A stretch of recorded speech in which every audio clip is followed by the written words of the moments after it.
সেই হিন্দুস্তানের শিলং থেকে ট্রেনিং নিয়ে এসে বিএনপি নেতারা এখন বড় বড় কথা বলে। সেই হিন্দুস্তানের পক্ষে আজকাল নিয়ে বিএনপি বড্ড বেশি কথা বলে। তারা বলতে চায় আওয়ামী লীগের নৌকার ভোট নাকি আজকাল তাদের দাবি। বিএনপি বলতে চায় তারা শরিয়া আইনে বিশ্বাস করে না। তারা বলতে চায় তারা আওয়ামী লীগের সকল হত্যা মামলা তুলে নেবে। বাংলাদেশের জনগণের বুঝতে বাকি নাই, ওই হিন্দুস্তানের বন্ধু আওয়ামী লীগের জায়গা এখন বিএনপি নিয়েছে। হিন্দুস্তানের নতুন বন্ধুর নাম বিএনপি। বাংলার জনগণ যেভাবে হিন্দুস্তানের বন্ধু আওয়ামী লীগকে বিতাড়িত করেছিল, একইভাবে আগামী নির্বাচনে বিএনপিকেও বিতাড়িত করবে ইনশাআল্লাহ। নতুন করে জেগে ওঠা জালিমরা যদি মনে করে ৮ দলের কর্মসূচি শেষ, তাও জানাতে চাই আন্দোলন চলছে, আন্দোলন চলবে। নতুন কোন ফ্যাসিবাদকে কায়েম হতে দেওয়া হবে না।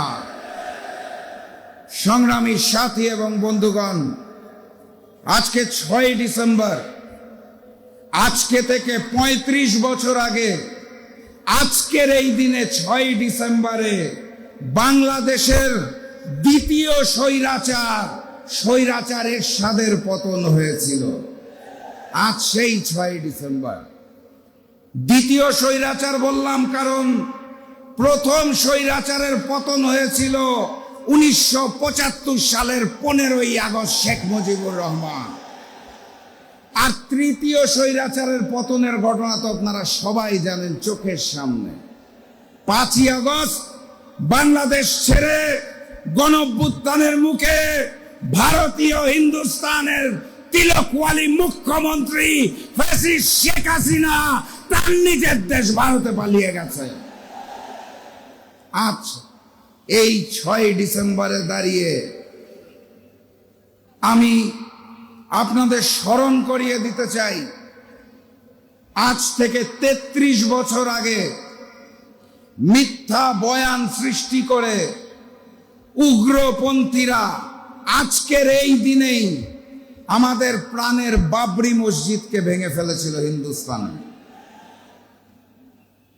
সেই হিন্দুস্তানের কথা বলছি, যারা আমার দেশের সীমান্তে হত্যা চালায়, যারা ৫৪টি অভিন্ন নদীর পানির ন্যায্য হিস্সা দেয় না, যারা ভূমি দখল করে, যারা আমার দেশের পিলখানায় গণহত্যা চালিয়েছিল, যারা বাংলাদেশের অভ্যন্তরীণ বিষয়ে হস্তক্ষেপ করে ফ্যাসিস্ট শেখ হাসিনার মাধ্যমে বাংলাদেশকে ভারতের করদ রাজ্য বানাতে চেয়েছিল।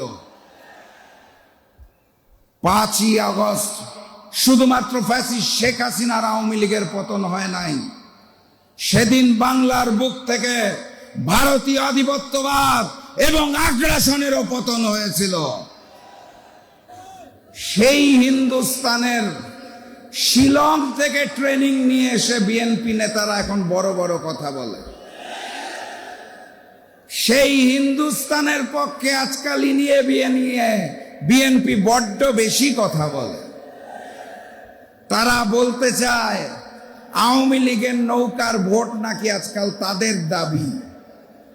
বিএনপি বলতে চায় তারা শরিয়া আইনে বিশ্বাস করে না। তারা বলতে চায় তারা আওয়ামী লীগের সকল হত্যা মামলা তুলে নেবে। বাংলাদেশের জনগণের বুঝতে বাকি নাই, ওই হিন্দুস্তানের বন্ধু আওয়ামী লীগের জায়গা এখন বিএনপি নিয়েছে। হিন্দুস্তানের নতুন বন্ধুর নাম বিএনপি। বাংলার জনগণ যেভাবে হিন্দুস্তানের বন্ধু আওয়ামী লীগকে বিতাড়িত করেছিল, একইভাবে আগামী নির্বাচনে বিএনপিকেও বিতাড়িত করবে ইনশাআল্লাহ।